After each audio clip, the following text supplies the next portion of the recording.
Campo, and today what I thought we would do is look at the chords C and D. The earlier videos we had E minor, G, and we threw in a B7, but what's important is the E minor and G, and to add C and D to that, it gives you hundreds of songs. Hundreds probably isn't even enough. So many songs. I've been teaching for 27 years and I've learned a few things along the way. I guess I'll start out by saying most people learn E minor like this, and then they do a G like this. And that's great. A lot of people will have trouble making a C. So we have E minor, G, and then we have this big hand motion to get to C. And then we have D. And over the years, what I've learned is in old chord books, typically before, say, 1960, you'll see a G chord almost always written like this. And then it'll show you G7 next. But it's really interesting because if you really look at the mechanics of this, what fingers go where, and it's actually not what fingers. You need a finger here for a G chord. I need fingers there. And for C, I mean, it's not common for people to do a C chord like that. You might find you get more advanced, that becomes a bar chord. But let's kind of look at this. And we kind of covered this in the first couple of videos. If you were to make E minor, instead of using fingers 1 and 2, but using fingers 2 and 3, leave finger 2 anchored. I lift up finger 3, I can shift anywhere in this fret box. So I'm just going to shift up a little, put my third finger down for a G. And if I don't strum the little string, I don't even need to put my pinky down, but let's say that's not hard, I'll put my pinky down.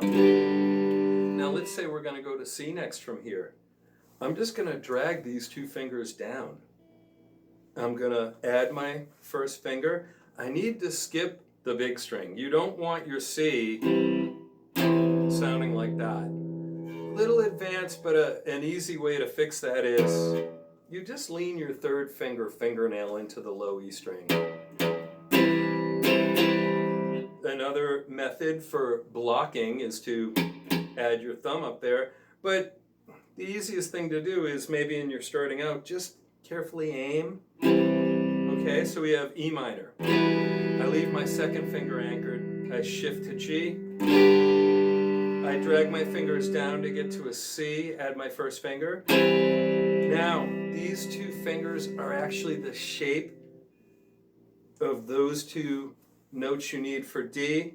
So again, I just dragged my second and third finger down, add my first finger. And for D, you actually don't want to hit the 2 big strings. You can actually get away with the A, the second big string. And so now let's kind of step back and look at this framework. I'm actually not going to make the whole chord. I'm just going to show you 2 fingers.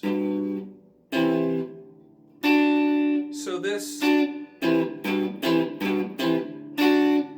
is your pathway to switching chords quickly, at least for G, C, and D. And if you're all new to this, you may not know this yet, but if you've been trying to get basic guitar down, for you to be able to play songs means you can switch the chords quick enough. So G, C, D minor, there's tons of famous songs. I don't know if you all caught this. This beginning is a song I actually taught last week called There She Goes, old 90s pop song, great song, so many songs. But you know, it's probably a good time to zoom in and take a closer look. We've got E minor, fingers 2 and 3. Lift up finger 3, you can shift anywhere in the fret. Get finger 3 on the 3rd fret, low E string. If it's too hard to get your pinky on the high E, just leave it out. Don't strum that, but I think it's not too hard for most people to get your pinky down there. We're going to drag our third and second finger, just drag them down. And that's only one string set, G to C, but going down to D, I'm still going to drag. And so the way to practice, and this is really a great habit to develop. I'm not trying to bash anyone who does E minor and G like this, but you need to be flexible and do it this way too. And I can tell you from teaching 27 years, I've had a ton of people come to me over the years that say I can play songs and sing, but I feel limited and I'm stuck, and it's almost always this G, or sorry, E minor to G, to a C like this, or like this, C at 9 to a D. So, and you know, there are songs where you do need to do that kind of a fretting for those chords.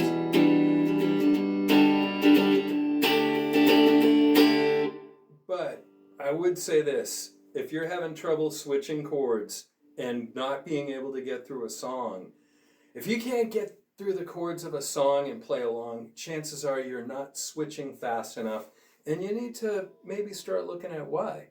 If any of this seems confusing, get the free PDF.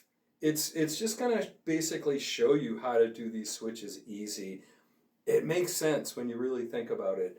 So maybe what you could do to start practicing this is just going E minor to G, one finger move, back and forth. Get used to that shift without, you know, making some kind of mistake or something. And I'm just going to shift a little, get to the edge of the metal. I don't need to be out there. This finger could be to the edge of the metal.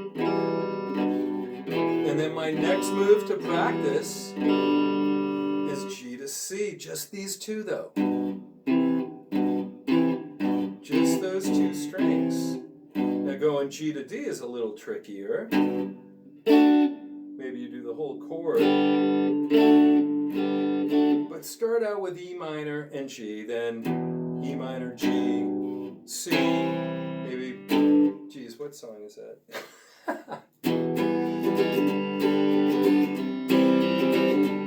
I want to say it's Revival by Zach Bryan. I teach a whole ton of songs, and I just do different songs every week, whatever people request. But so the bottom line with all this is, if you're looking to get your chord switches faster, or maybe think about the future, not super common in today's pop music, but G7, like this, is not an uncommon chord in a lot of old school folk country, and I guess they call it old timey. So if you're going G to a G7, so you could see how this could come in. And I think the idea is just be open-minded. Be open-minded that you're going to have songs where E minor and G like this is the way to go. I would say there's a way bigger number of songs where E minor, G, C, because now you get the C going on like this. But think about G, C, D minor. There's so many huge hit songs, and this is the way you're going to do D. And so and this is the way you're going to do C. So think about that. The idea is make it, I'm not going to say make it easy, because honestly, for the beginning, people starting out, most people G like this because the pinky is not a strong finger. I mean, think about what you use in life where you use your pinky if you don't play guitar, or you're not like a pro typer or something. But anyways, so hopefully that helps. And remember, this 2 and 3 exercise, we're not there yet, But another key is C, F, G, A minor. So imagine C, F, G. So now you get the same benefit. And what do you know? Your A minor is the same fretting you would use fingers 2 and 3 for E minor, and G. So you're just going to get more mileage out of your time this way. Okay, so to recap here, we kind of looked at maybe you could call it an alternative way to do a G chord, which makes switching to C and D a lot easier, like a lot easier. And then if you're going to switch your G to fingers 2 and 3, it only makes sense to switch E minor to 2 and 3. So, and don't get me wrong, I can think of at least a handful of songs where E minor and G this way is better. But realize this on your guitar journey, you got to be flexible. There's going to be times when it just makes sense to fret a chord in a different way. And being open-minded kind of gets you to where you want to go. A lot of times in music, it's not always so cut and dry. So, you know what we'll do? I think I started with There She Goes by the Laws. I'm going to just play a standard G, C, D, E minor progression, maybe G, D, E minor, C. And just to give you an idea of the flow, and keep in mind if you're doing G, D, and C, when you throw in the E minor, it might throw you for a little twist, but there's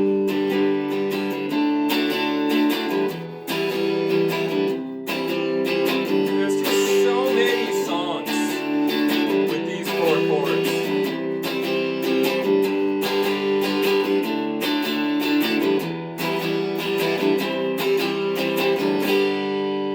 So what you want to do is get familiar with those 4 chords and just start building. From those 4 chords, honestly, so many huge hit songs, G, C, D, E minor, you can write your own songs. It's easy.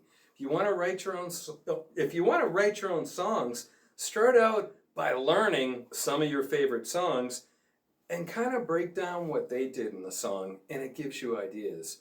So again, if any of this was confusing at all, there's a free link down below for a PDF handout. I hope this helped, and I hope you have a great day today.